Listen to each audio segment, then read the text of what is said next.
Good. So recording is started, and we can start the course. Okay. So in this first lecture, which is 2 hours, I'm planning to give you an introduction. And probably I will need some more time also on Monday to complete this introduction.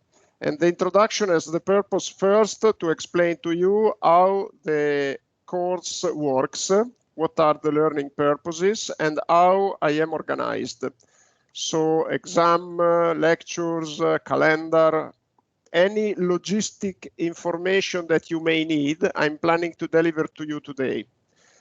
If some information is missing, please step in the chat or with the microphone, and please ask me. And this is really something that I would like to make clear from the beginning. The logistic and any information you may need to attend this course with full, satisfaction. I want to make my best in order to make this course for you a useful experience. So, as I said, I will take some time today to explain everything.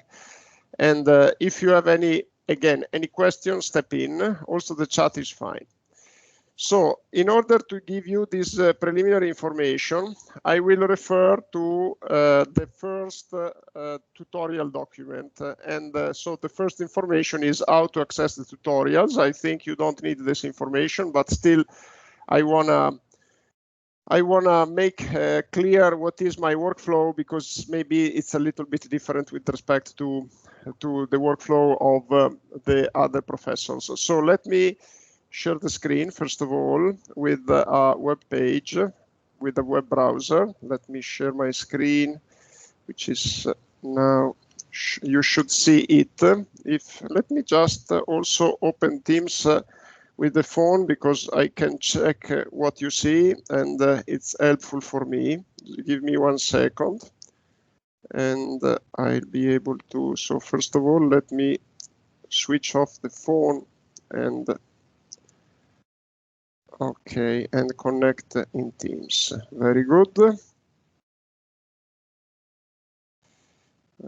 Okay, and then I have to. Okay, perfect. So I can check that you see my screen. Very good.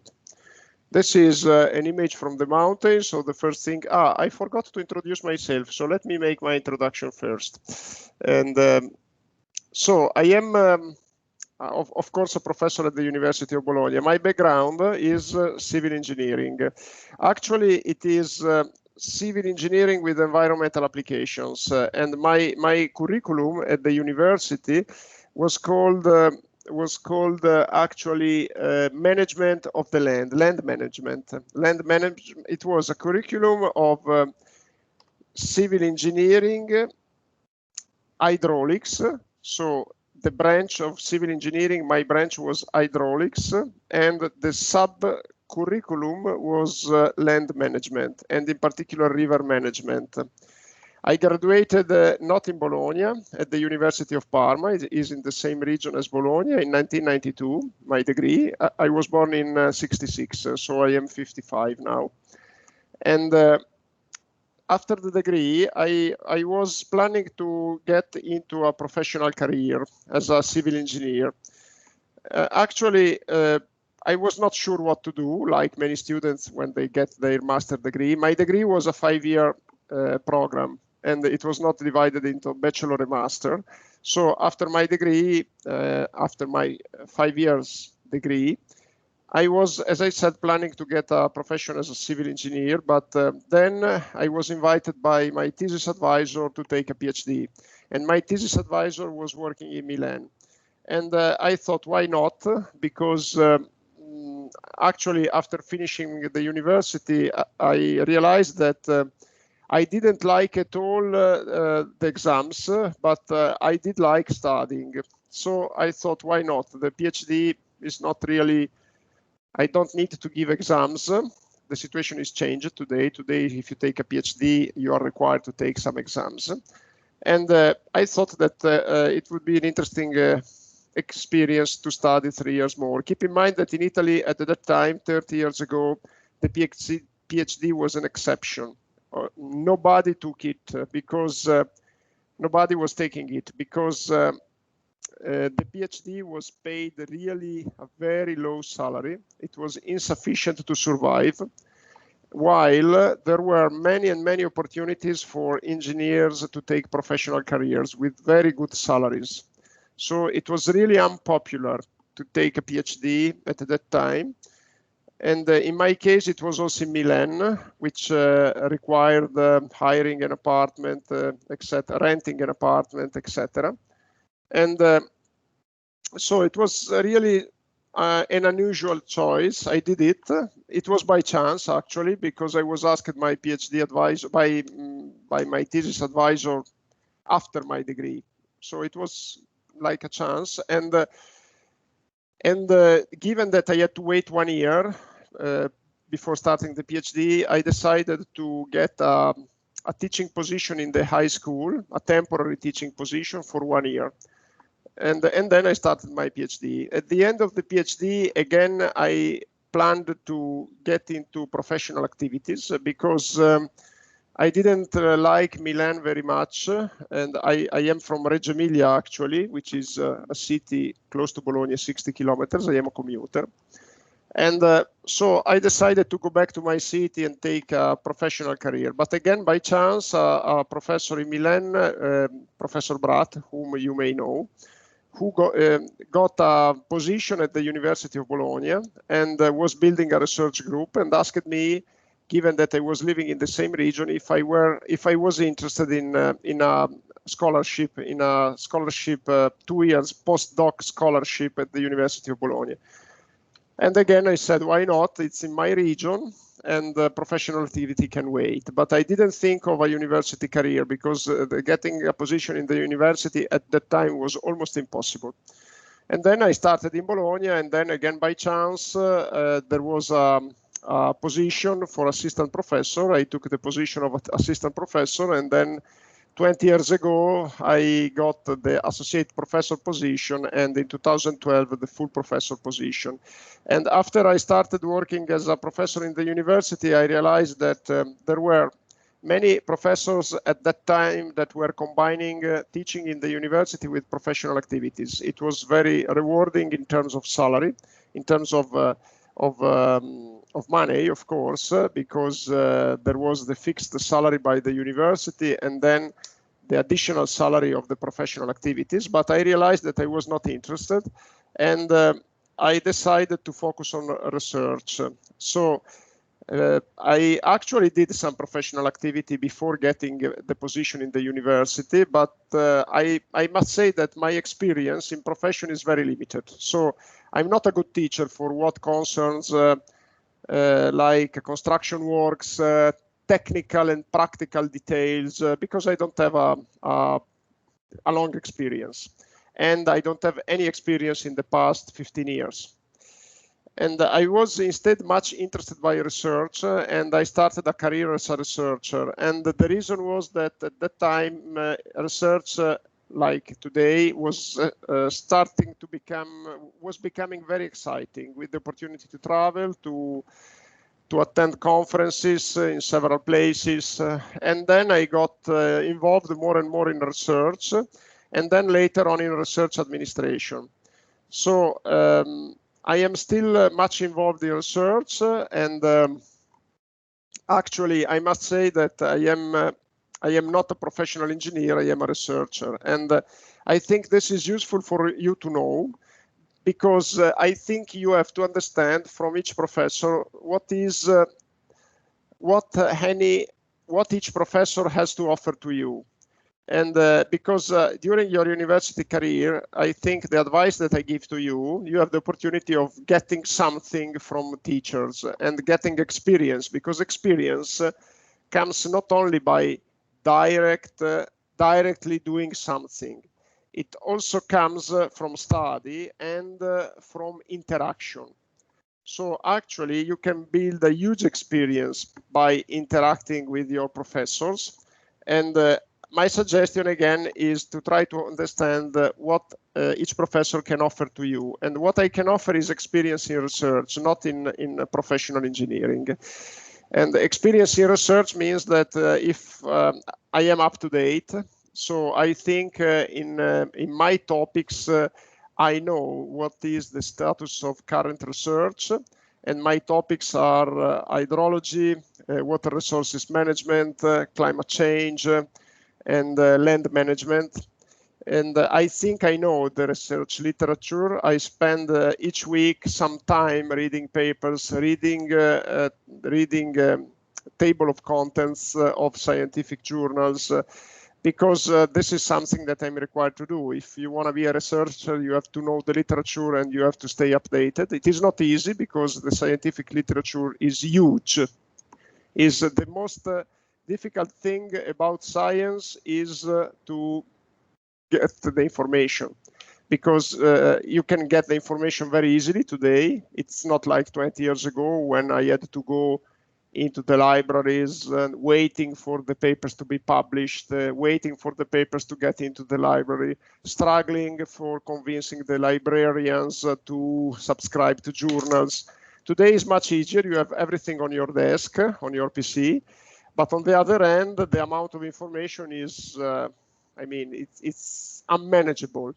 So you have to really acquire today a huge skill in managing the web.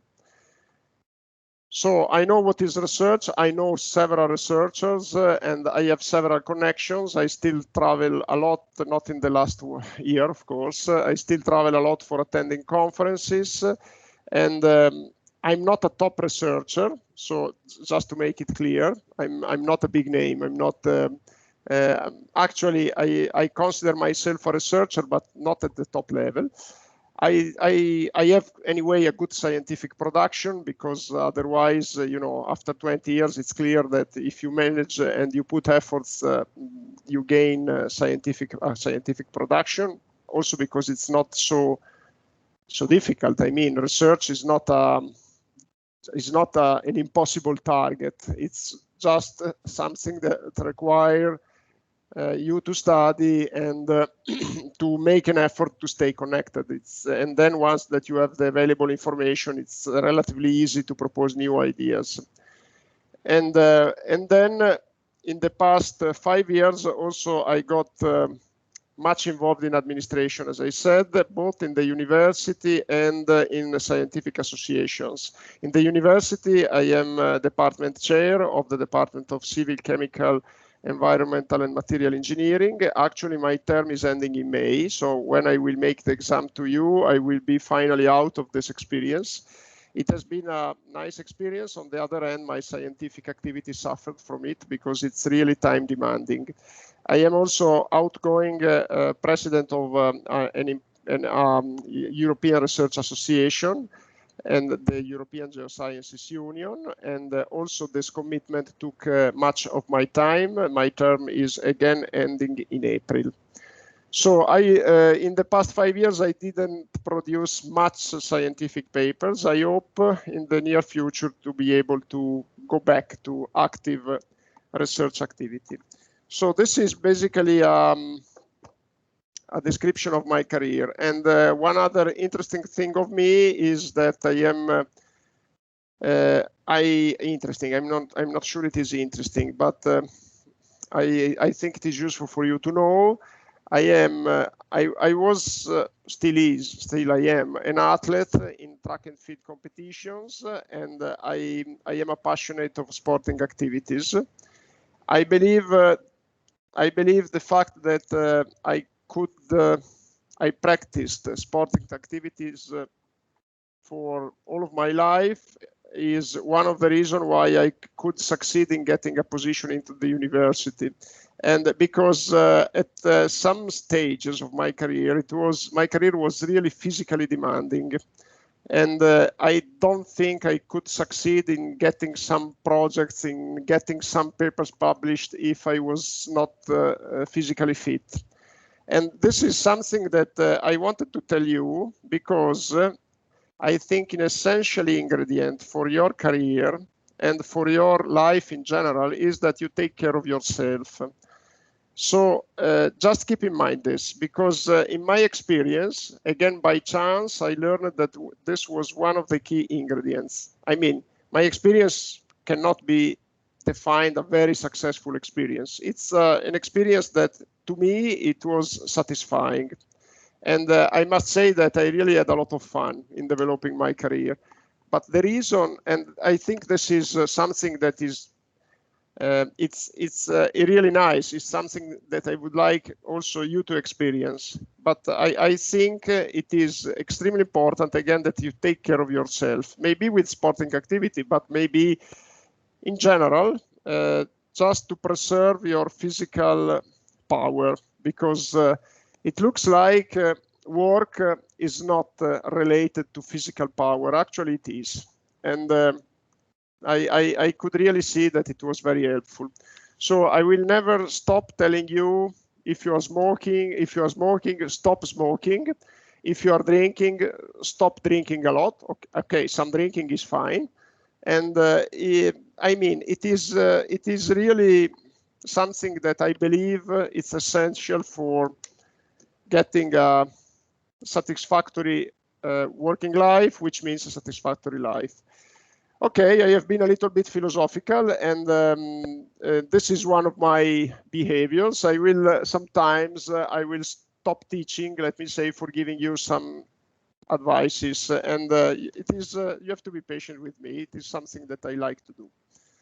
Okay, and let me see the chat. Yeah, okay, nothing here.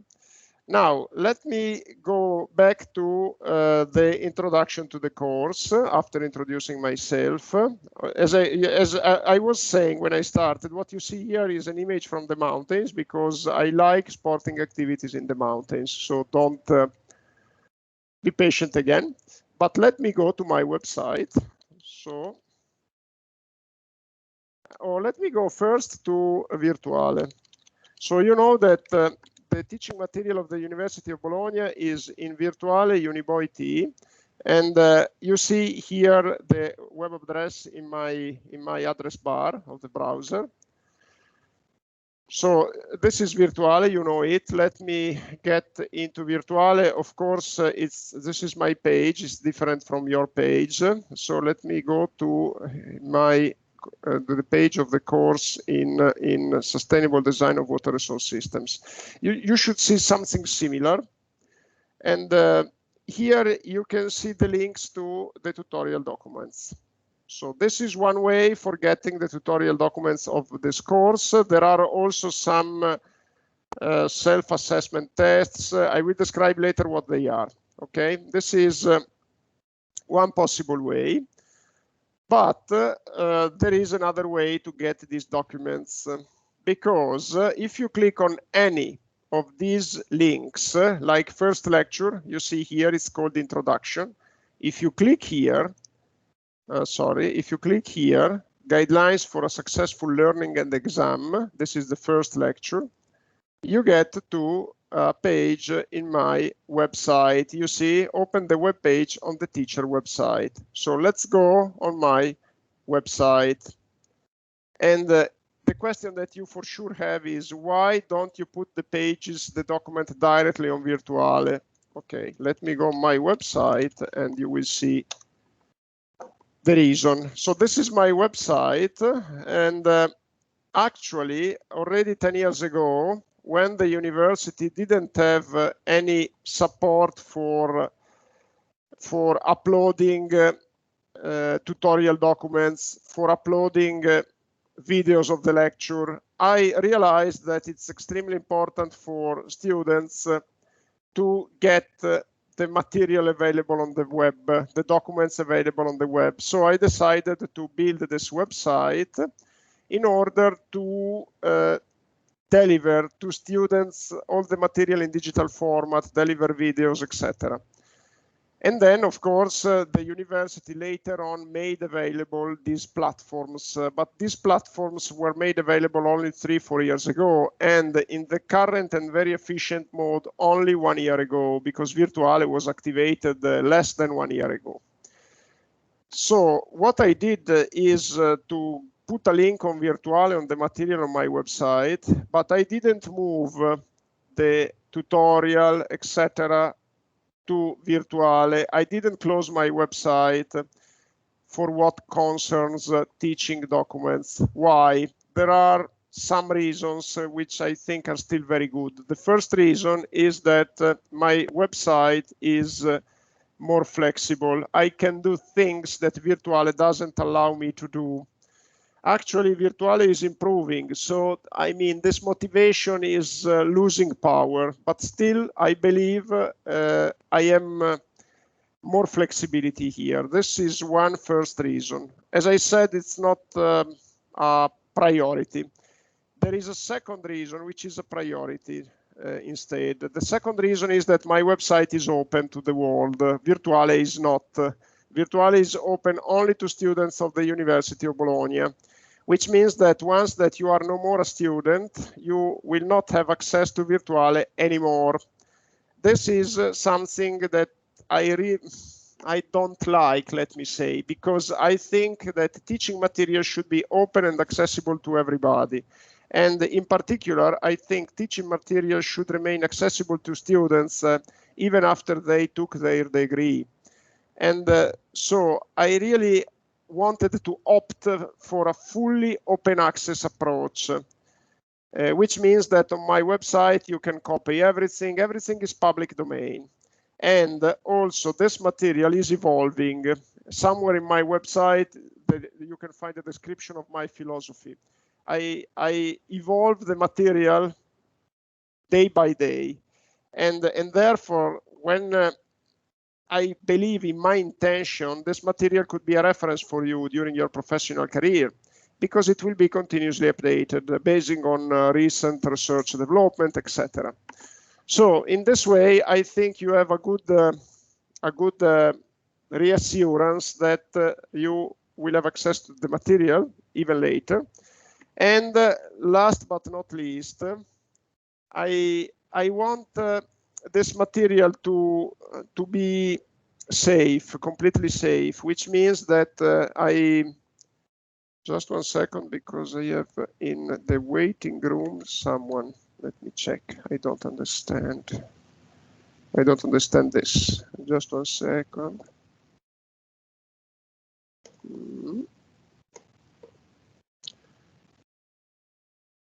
Let me try to admit a couple of students who I don't understand why were in the waiting room. Okay.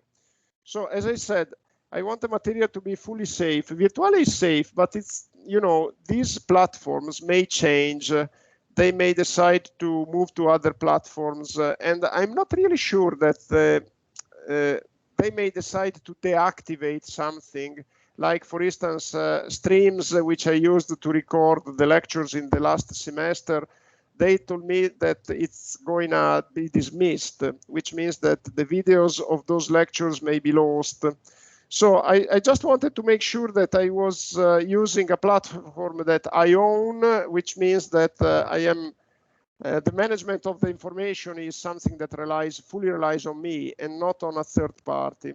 And of course, Microsoft is a very good third party, but still very reliable. But still, I wanted to have the information in my hands, which is not really fully safe, because when something is related to a person, if the person changes the profession, changes the life, if the person die, and of course this will not happen for me, but the information is lost. On the other hand, there is to say that also the information on Virtuale, if the person changes the profession, it's lost. So I decided that keeping my website is safer for you in order to keep the information accessible. So this is why I refer to my website. Let me go back to it. My website is organized in 2 columns, teaching and research. If you go on the left, there is teaching.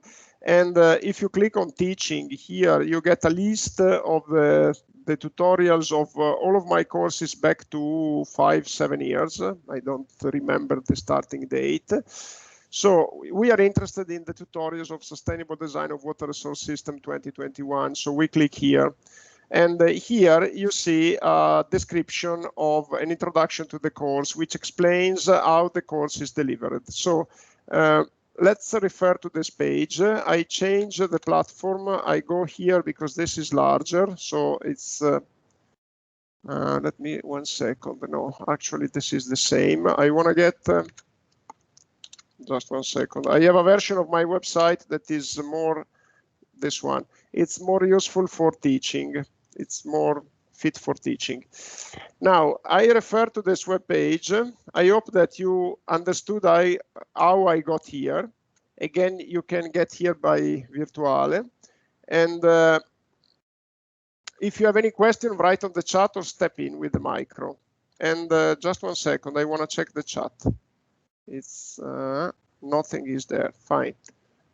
Okay, so let me go back to the page. Here I am.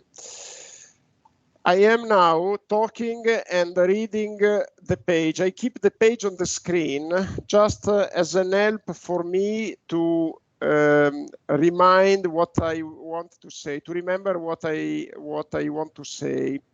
And I don't think it's necessary that you read. You can just listen to me. But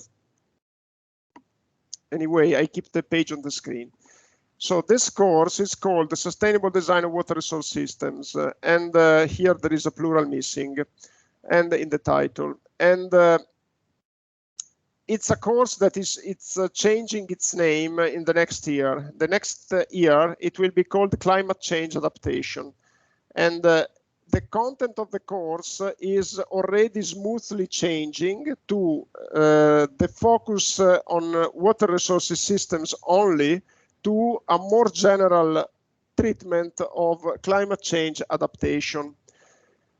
Now, I am changing the focus because, for obvious reasons, climate change and climate change adaptation is becoming a topical issue, and it is increasingly requested to professional engineers to deal with climate change adaptation. Climate change adaptation means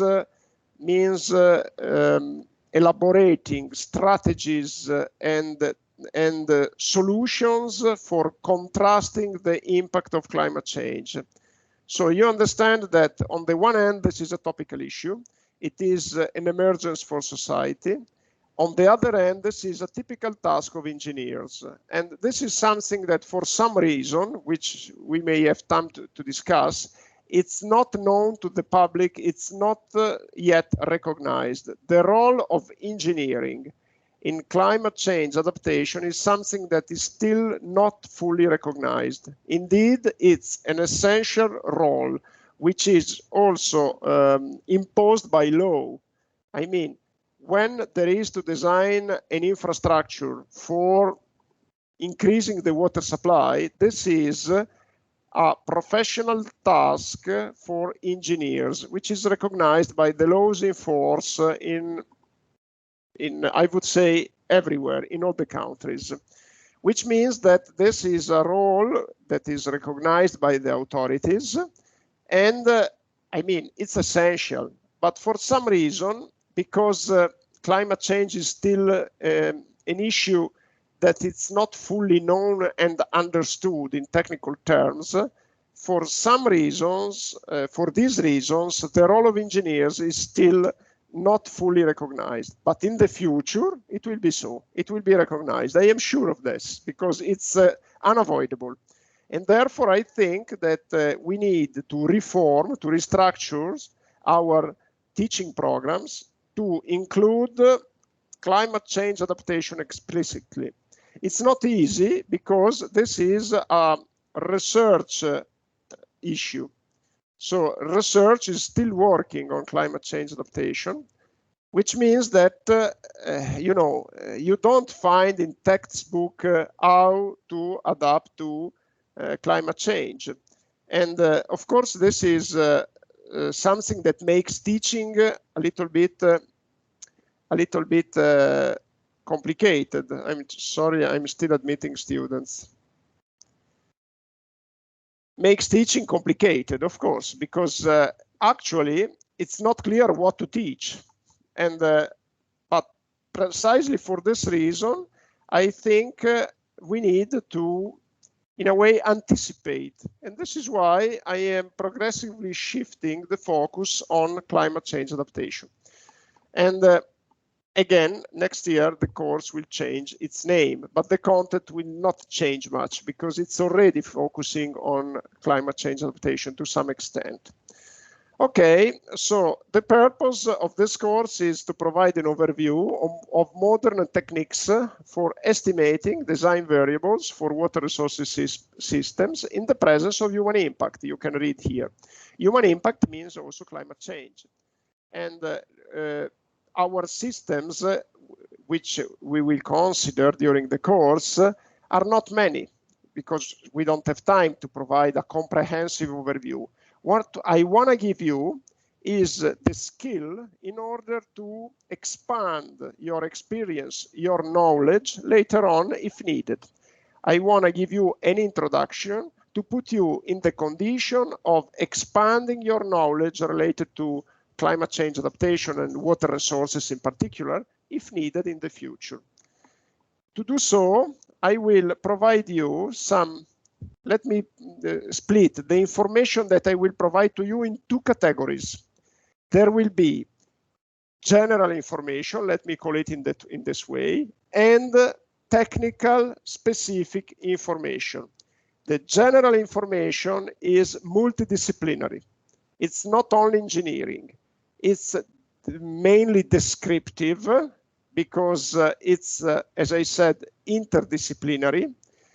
And then I cannot go into the details, the fine details of other disciplines. I'm talking of economics. I'm talking of social sciences. I'm talking of philosophy also. And of course, these are disciplines that we call sisters of engineering. They are not specifically in the ambit of engineering, but we need to call them into play. Given that they are sister disciplines, we cannot go into the details. So the information about economics, about philosophy, about social sciences will be descriptive information. Typically, this kind of general information is not asked at the exam, is not something for the exam. And then there is the technical information, which is specific of engineering. So for some of the infrastructures, for some of the problems, we will go into the mathematical details because this is our specific task. This information will not be, as I said, very large. The important thing is to put you in the condition to expand it, as I said, if you will need. This technical information typically is the subject of exam questions. And so an important thing is that you recognize the technical information from the general information. Typically, you see some math, which means that this is technical information. And it is important for you to recognize it because first, it's important that you grasp the difference. You grasp the difference between your focus and the sister disciplines. This is extremely important because in the sister disciplines, if you need to have their support in a full manner, you need to involve consultants, specialists. So it's extremely important that you recognize what is your specific ambit of application and what are the corollaries. And also it's important for the exam because of course one thing is to study for preparing an exam. Another thing is to study for building your knowledge. You study in a different way because for the exam you need for a specific day to be perfectly fit. It's like an athlete that is preparing the Olympic Games. Then for that day you need to be perfectly fit.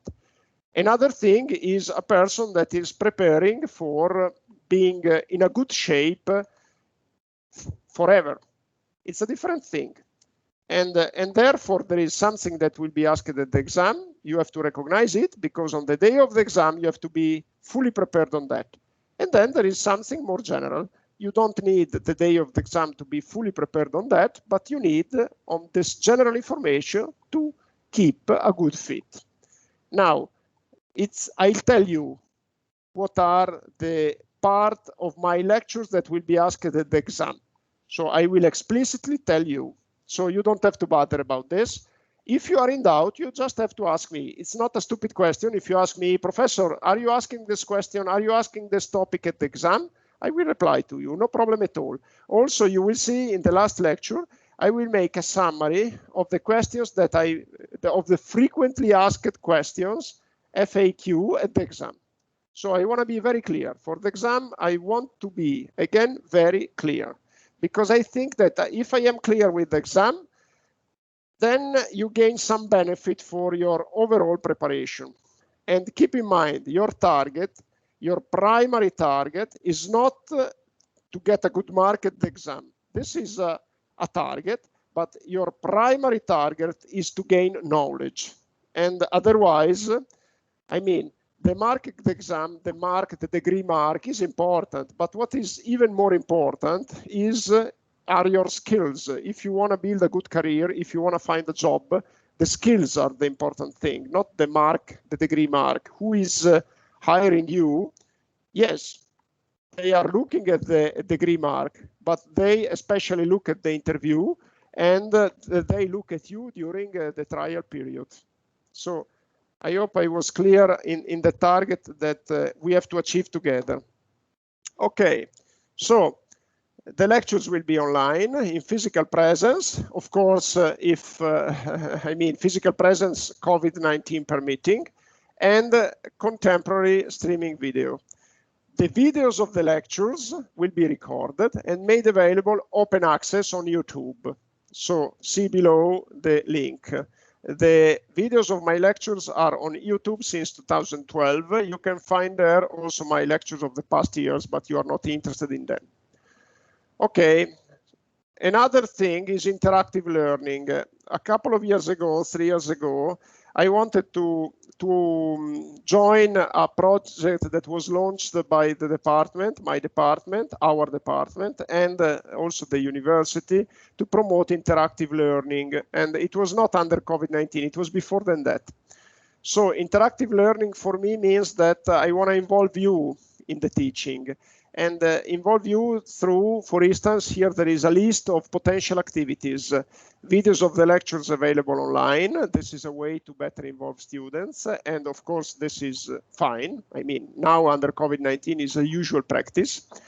Short presentations. This was a very good experience I had in the past. And I really hope that you may want during these lectures to deliver to your colleagues short presentations. It means, what does it mean? It means that if you have a problem that you want to present to your colleagues, a problem that may be related to your countries of origin, or a problem that it's close where you live, like, I don't know, in the past, students presented some problem of lands exposed to floods, problems of lands exposed to droughts, drying water resources, drying rivers, and the presentation should be very short, max 8 minutes, 5 slides, and then there is a discussion. And the way we do this is by just giving the screen to the student who presents a PowerPoint with 5 slides and 8 minutes, and then there is a discussion. This is extremely interesting, and it's especially the discussion is extremely interesting. How to apply for this? You just have to send me an email or write in the chat that you want to give a presentation. Usually students don't do it the first month, but starting from March, you may want to deliver the presentation. Of course, the presentation should be related to something that is related to this subject, to this course, and therefore water resources, because we are specifically focusing on water resources. Even when we talk about climate change, we talk about climate change and water resources. Okay, And then another activity may be question and answer sessions, and they are very nice. The only problem here is time availability. And also I promote self-evaluation tests. You may find them in Virtuale. Please don't take them now because I need to revise them. You can find there the tests of last year. I just need to check that everything is fine.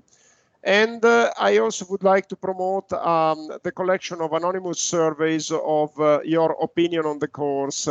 And you know that at the end of the course, you will be required to fill the survey of students' opinion. This is the official survey. I will talk later on about it. And what I would like to do is also to collect through Virtuale anonymous interim tests. Okay, tutorial documents. Here you see a list of my tutorials, and they are also, as I said, accessible through Virtuale. Here there is a list that is provisional, and provisional means that I may change something. Some lectures may get into this list, additional ones. Some of them may be removed.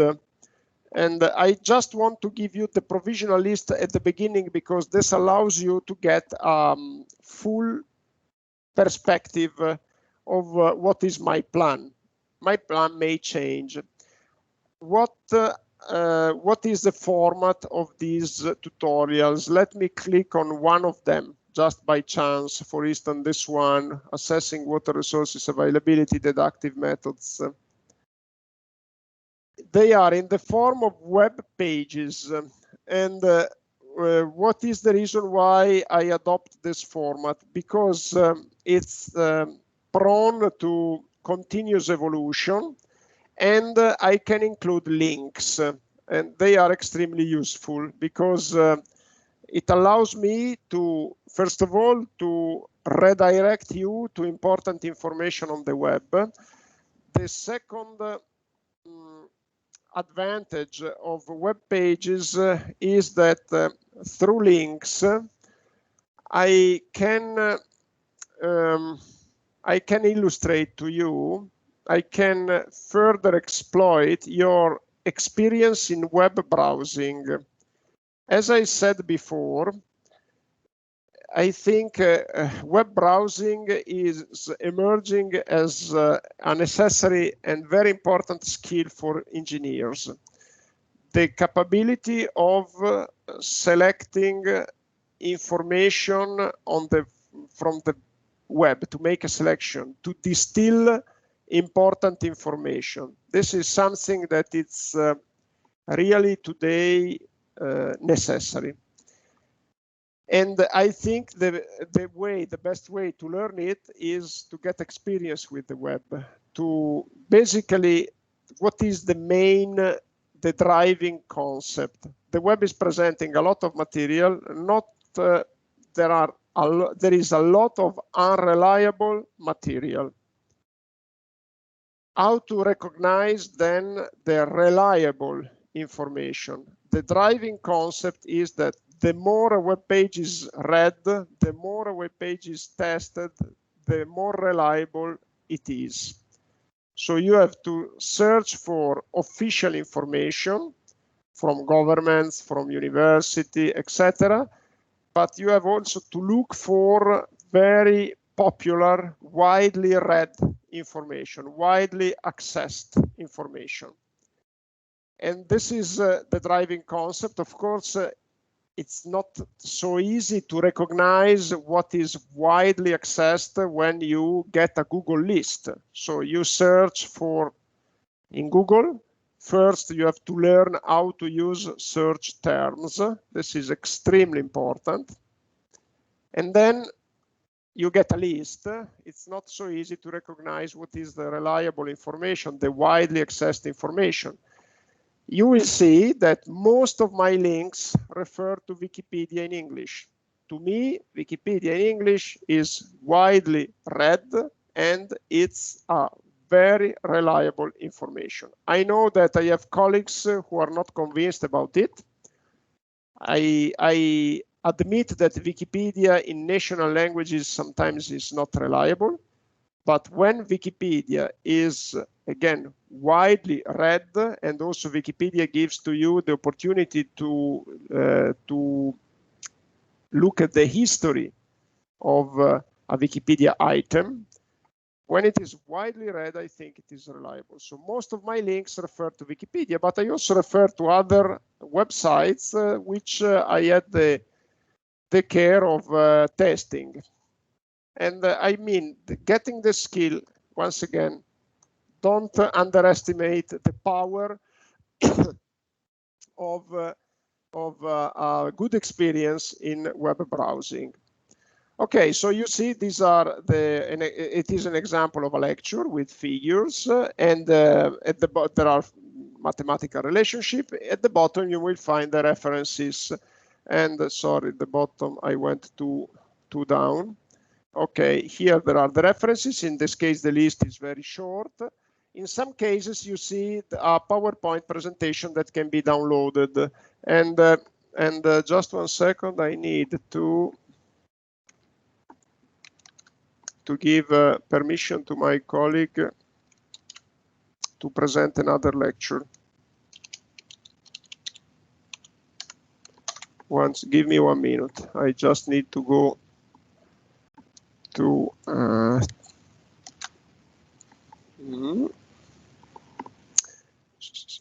the other lecture. Just 1 second, because I am teaching in another course, and there are 2 overlapping lectures, Arbor Engineering, here it is, and I need to give the right to present to the colleague. The only thing is, let me see if I can give the right to present without exiting from here.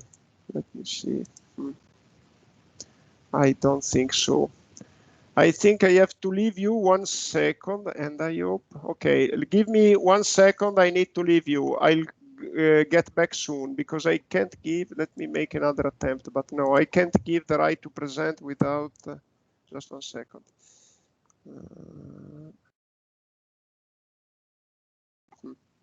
Okay, I need to leave you one minute. I'll be back soon. 1 second.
Sorry, I didn't realize my microphone was muted. So I didn't see anything really important, but I think I need to go back a little bit. When I show to you the, also let me activate my video. Okay, when I have shown to you the web page, let me go back 1 second.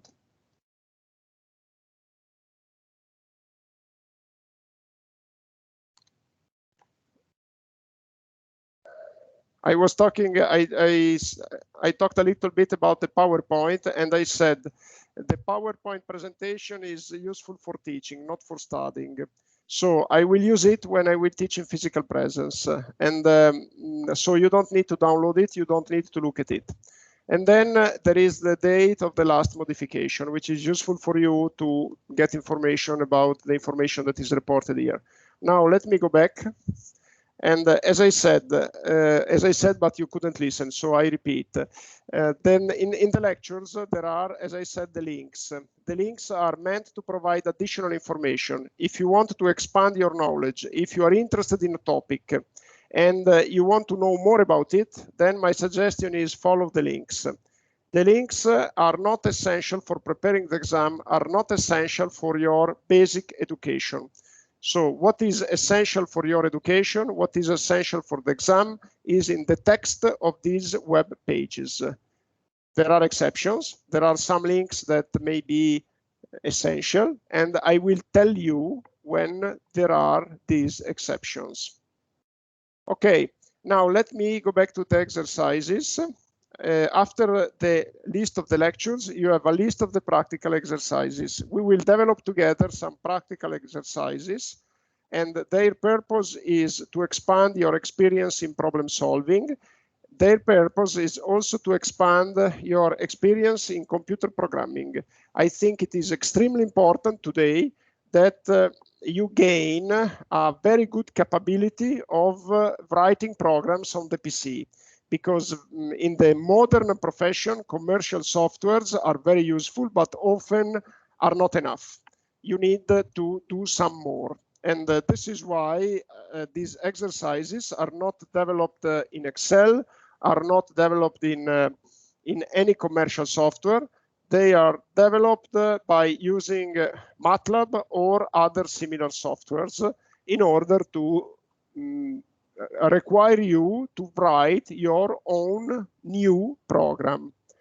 These exercises are not strictly necessary to prepare the exam. There will be no questions at the exams on the exercises. They are just meant to strengthen your education and your experience. So if for some reasons you have conflicts in your schedule, you decided not to attend exercises, it's not a problem at all. The exercises are recorded in the videos. You may get back to them later, or you may decide to discard them if you are already experienced in computer programming.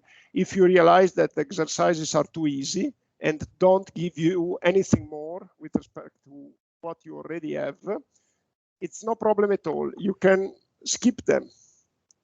Okay. Now, the videos of the lectures are available on YouTube. There is a playlist in my channel of which is related. Here there is 2020. This is something that I need to change. And this is the playlist. If you click, you open my YouTube channel. And indeed, the link is still refers to the lectures in 2020. So I have to update it. Just 1 second, I take a note. Let me open I take a note because I need to be patient. I need to make these changes. So update, oops, update YouTube link. Good. Actually, I have already the playlist of 2021. This is the list of the lectures of last year, but I have also the list, the playlist, but I think it still, you don't see it because it's empty. But today you will, I will upload the new video, the today's video, and you will be able to see the playlist in my YouTube page. And also I will update this link, and therefore clicking on here from today, you will be able to get to the playlist, the correct playlist, and today's video. Usually I make an effort to make the videos available soon. If it's not soon, maybe a couple of days later. Okay, this is the calendar of the lectures. The calendar is it's not really coincident with the calendar on the timetable. In particular, if you look at the calendar here, you will see that the next lecture is next Thursday. I'm not lecturing on Monday because I have a conflicting schedule. So please keep in mind that we will meet again next Thursday. I will tell the personnel to update the timetable, the official timetable, but I'm not sure they will be able to be very prompt in making the update. According to this schedule, we should close the course on May 17, but the schedule may change a little bit. For instance, here it's still scheduled a lecture on April 29. I realized 2 days ago that I cannot lecture that day, which means that we will need on May 17 to make 3 hours and not only 1, which is fine. On May 17 we have scheduled 3 hours, so I need to update this list. And let me just keep a note, update calendar. Good. Exam. The exam will be through an oral examination. It will be possible to take it in presence, COVID permitting, and online if you wish. It's a short exam. It's about 20-30 minutes. Usually I ask 3-4 questions, and you may want to include interactive activities as part of the exam, which means that if you deliver a presentation, for instance, during the course, and the presentation goes fine, I can keep the presentation valid as the first question of the exam, which means that the exam is shorter then. And this is something that we have to agree. And let's talk about it later. I may ask to provide a written response to one question, like usually if I make the exam in physical presence, I make the exam to 2 students at the same time, which means that the first of your questions may be in written form. I ask you to write down on a sheet, but the question is the same. It's not a different question. And then we discuss together. Keep in mind that I also aim to assess your ability to deliver a clear and well-articulated presentation. And this is important for your education because it is important for your professional activity that you also acquire skills, very good presenting skills. This is also useful for interviews, for jobs. And the questions are always related to what we discussed in the lectures. I don't go outside what I taught. The only exception may be if you are really a very good student, then I may decide to go out of the field in order to check your ability to reasoning and to elaborating, to managing problems that are not directly related to what you studied. And this typically happens when I think a student may deserve the laude, and then usually I test the exceptional student abilities by asking unusual questions. And keep in mind that the loud for me is something that is not frequent. It's about 5–6% of the students. And keep in mind that the highest score is reserved to students who demonstrate a full knowledge of the notions, a very good ability to address questions, and a very good presentation, which means that you don't have to speak too much, you don't have to speak too short, you don't have I mean, you have to be very focused in your presentation. Again, I think these experiences are extremely useful to train yourself for job interviews, etc. And if you don't meet these 3 criteria, then the score will be lower. And what I try to do is to make a difference. I think it is extremely important for you that I recognize clearly outstanding capabilities, which means that outstanding capabilities cannot be demonstrated if the statistics of my exam show that everyone passed the exam with 30, which means it's a damage to you. So what I usually try is to make a difference. Usually my exam is not selective. I'm not a very, let's say, an hard teacher. Usually the statistics of my marks are, the average is around 27. So it's a high average, but I don't give many 30s, just to be clear, because it's, as I said, I think also close to the top, it's useful for you to make a difference. To keep in mind that I cannot schedule exams before June 7, and I don't make any interim examination, because given that the program of the subject is not very extended, I make an oral examination, and therefore there is really no value in making an interim examination in written form. We are planning to finish the exam at the finish the lectures at the mid of May. I'm sorry, but before June 7, I cannot start making exams. Now, if you want to contact me, you can,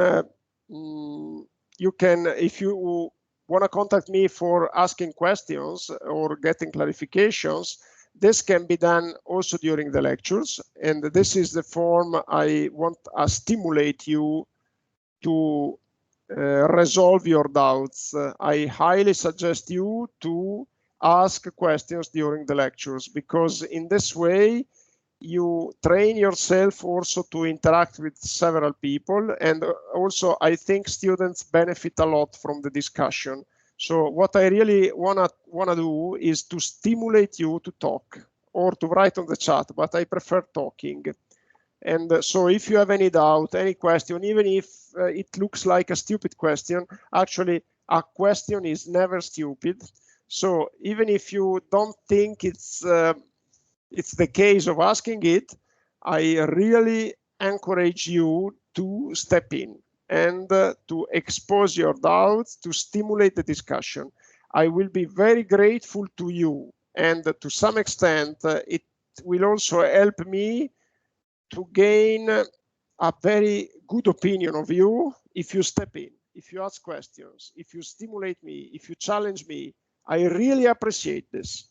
And keep in mind that in order to establish a good relationship with a teacher, with a professor, and in order to get the best from a professor, it's extremely important that you interact. It's extremely important that you induce a good opinion in the professor, and that you stimulate the interaction. So really, I wanna give a pledge to you to step in.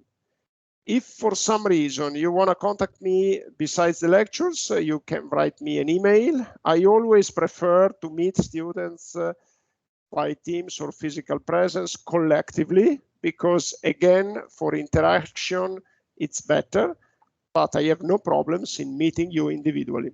Usually I don't get many requests for individual meetings, precisely because I stimulate the students to ask questions during the lectures.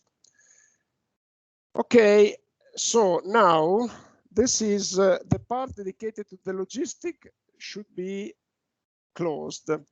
And then I have still 10 minutes to go. I would like to provide a conceptual introduction to the course.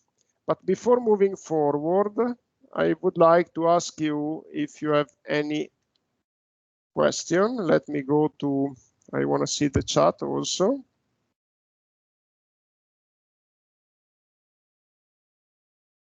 No questions?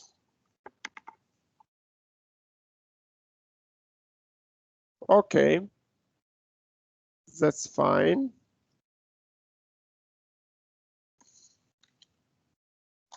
Again, the website, let's go to the first lecture. And this is a premise which will take about 10 minutes. Let me just have a look. Okay. Oh, this is a premise that you may think it is useless, but I think it is, I think it deserves these 10 minutes.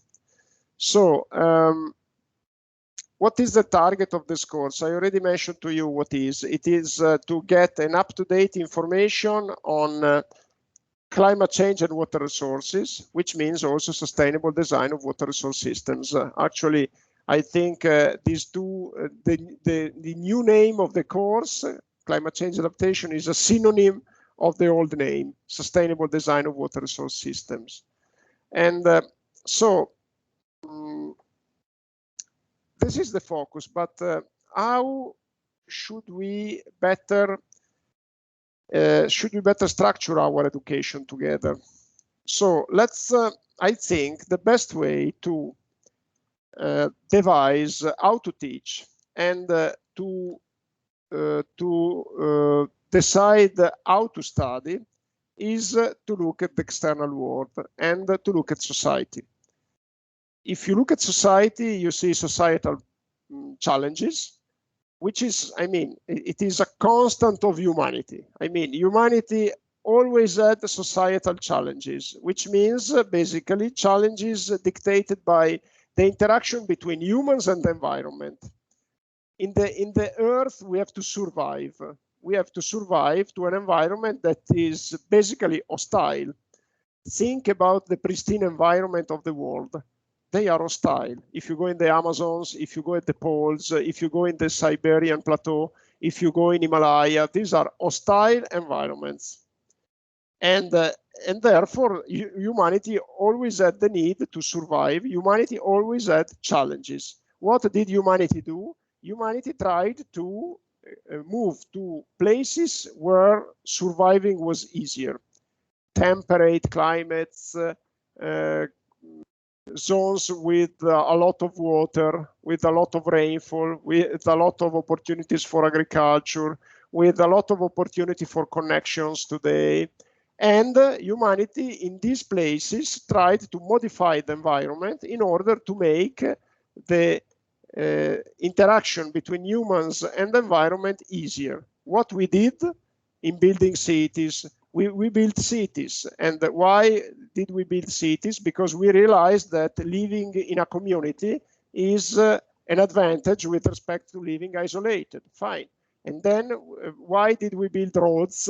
Because we understood that connections, being connected, is much better than living isolated. Again, so why did we build dams? Because we needed more water. Why did we build levees around the rivers? Because we didn't want to get flooded. So it is the history of humanity is a history of challenges. So during this history, these challenges were resolved in some cases not, were resolved by using our skills, and in particular by using also engineering. So I think that if you want to get a sense of what is today your task, what is your role, you just have to look at societal challenges. Perfect. So if you look at societal challenges today, it's clear what we see. And what we see is similar to what we saw in the past. Floods, volcanic eruptions, droughts, or earthquakes, similar to what we saw in the past. Fine. No, or I mean climate. Again, today we are under climate change, but the climatic conditions are not so much different, not yet, with respect to what we had in the past. What is different? What is different is society. And this is something that we need to take into account. It's the value of what we did. So what is different is the value of cities, is the size of cities, is the value of the environment, the value of water, because now water is much more important than in the past because we have more demands and less availability. So what is really different is the context. In fact, I think that a keyword of the modern world is change. So we have to realize that we are living in an environment that is rapidly changing. Also in the past, we had periods where the environment, the society was rapidly changing. Think about under Napoleon, for instance, in Europe, there were many changes in also in coping with floods, in managing water resources. Napoleon was a short period with a lot of changes. So I'm not really sure that the rate of change we are experiencing today is unprecedented. Maybe, but I'm not sure. But indeed, is a high rate of change. I mean, we are living changes that are very rapid. Think about the web. The web, in 1992, when I graduated, there was no web. And it's less than 30 years ago. And think of the difference. Think of the television. The television was launched, I think, in 1950, around 1950. And can you imagine now a life without television, without the web? It's impossible. And I mean, think at cars. And there is a rate of change that is really impressive, which means on the one hand that as an engineer, you need to stay updated. And it's not easy, I tell you. I make tremendous efforts to stay updated. And the past year was dramatic. Under the pandemics was dramatic for a teacher and also for you as a student, because we had a lot of changes. It's impossible to even think to go back to the world we had 1 year ago. Can you think of going back to classrooms, to the university in the same way as 1 year ago? It will never be possible. We dramatically changed for the better, I think, our education. This is, I mean, what observing the society tells us, which means that we have to be able to deal with change. And this brought already some years ago to introduce the concept of the so-called 21st century skills. This is what I want to help you to achieve. This is a Wikipedia page. The skills are reported here. And just to close this lecture, have a look at these skills. This is what I want you to stimulate again to achieve. So learning and innovation, critical thinking and problem solving, critical thinking and problem solving. If you are a good problem solver, you will have a fantastic career. If you are a problem creator, and there are many problem creators around, you will not have a fantastic career. Your career will always be a trouble. Creativity and innovation. Innovation means that you have to stay updated. Creativity means that you have to develop ideas. Sometimes we are not creative because we assume that we don't have the skills to be creative. This is wrong. You for sure have the potential and the skills to be creative, to propose new ideas, to propose new solutions. You just have to get aware of this. Communication. Communication, I don't say anything, but it's, if you are not a communicator today, it's difficult. It's very difficult. Collaboration. it's not the time of individual workers. And in the past, you know, we saw some scientists working alone and elaborating alone great ideas. Today, it's impossible. You have to get information, and you have to manage a huge amount of information, something that you cannot do alone. You need help. Digital literacy, which is related to communication. So you have to become an expert in information, in media, and ICT. This is extremely important. Communication technology, and it's something I already told you at the beginning. I want to make you a good web browser. Career and life, flexibility. Keep in mind that if you are not flexible, again, it will be a challenge for you to develop your career. You have to be flexible and you have to adapt. Initiative and self-direction, social and cross-cultural interaction. This is something similar to communication, related to communication. Productivity and accountability, leadership and responsibility. One thing I want to tell you, productivity. You have to do the best that you can in the shortest possible time. There is a proverb which says that in Italian it is preste bene non stanno assieme, which means that you cannot develop a very good job in a short time. This is wrong. There are some people who can provide excellent jobs in an incredibly short time. These are successful people. So the reason why I told you you have to learn computer programming is precisely because if you are if the computer is your friend, it means that you can find the quickest possible way to solve a problem.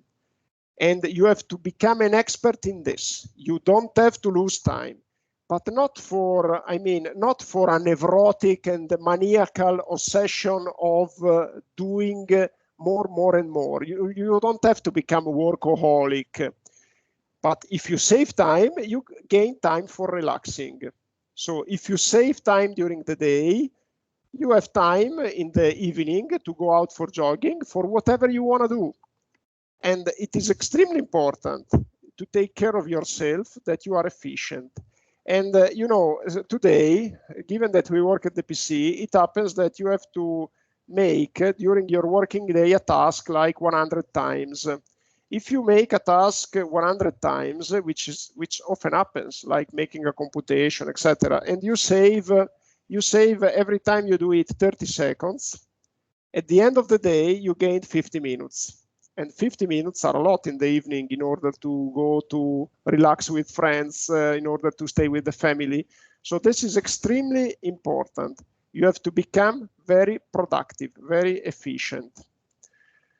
Okay, and I think the rest of the page, you can read it by yourself. This final graph says that I have the ambition of reversing the traditional flow of education. The traditional flow starts from the theory. From the theory, you learn models and then design variables in engineering and then solutions. I would like to start from the solutions. If you focus on the solution, if you look at the external societies, you look at the challenges, you can identify what are the needs, what are the required solutions.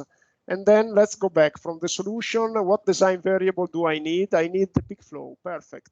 What are the models for giving me the peak flow? You study the literature, you study the theory, and then you get to the theory as a final step, and you learn the models. And then from the theory that it's related to the solutions, because this is the way it should be. The theory should be related to the required solution. It's not the solution related to the theory. So from your knowledge of the theory that is related to the solution, then you go back to models, design variables, and finally to the solutions. And this is the ambition that I have, to reverse this workflow that traditionally starts from theory and goes down. I want to transform it in a bottom-up, which is a buzzword today, a fashionable word, bottom-up. But I think in this case, it's bottom-up means democracy, by the way. In this case, I think it's appropriate. And this is what I want to structure this course. Okay, the next lecture will be on Thursday, and we will focus on sustainability. What is sustainability? Why it is challenging, and what are the solutions? And then we move forward. Any question?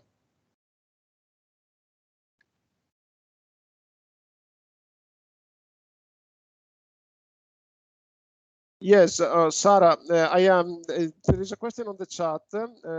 We can choose a topic of our choice and create a short presentation. Yes, the answer is yes. The topic is your choice. What I suggest to you is when you select the topic, just drop an email to me or a message on the chat. And you ask me whether it's a reasonable topic. Most likely it will be, but just to get a preliminary approval. And then if you want, when you created the short presentation, you can send it to me a couple of days in advance. I just have a quick look and I give you the green light. But you can be also extremely independent if you want. I don't have anything against it. You may also choose to present by surprise. You will ask me the 10 minutes and then you do everything by yourself. It would be an interesting experiment. Nobody did it before, but if you are motivated, why not? And I think I will be excited to see what comes out without any advice from me. And of course, I will take it into account. Okay, any other question?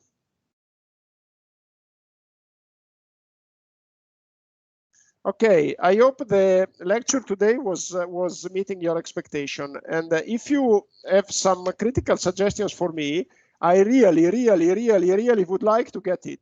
So because it's difficult, especially remotely, to I can't see if you're happy. And in physical presence, it's clear. At the end of the lecture, again, you look at the eyes of the students and you realize if they are happy.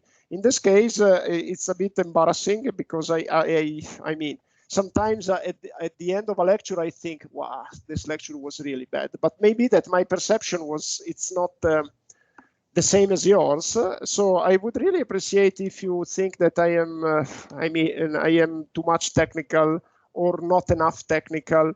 And if you could drop a message, it may be a public message, or if you want to discuss individually with me, any criticism is really very welcome. Maybe that if you are critical, you increase your chance of getting the laureate exam. I'm joking now, but just I want to make clear that also criticism is part of interactivity. Interactivity shouldn't be only saying you are good, everything is fine. Interactivity is also saying, I think it would be better if you, and when you will deliver your presentation, I will be critical. So why not? I think you should be critical with me. Any other question? Perfect. Grazie. And see you on Thursday. And if you, meanwhile, have any question, please feel free to contact me. And keep in mind, if you want to reach me very quickly, the email is the best. The chat on Teams is also fine, but I'm not regularly checking it. So you may wait longer if you write on the chat. Grazie. Have a nice day and see you next time. Bye-bye.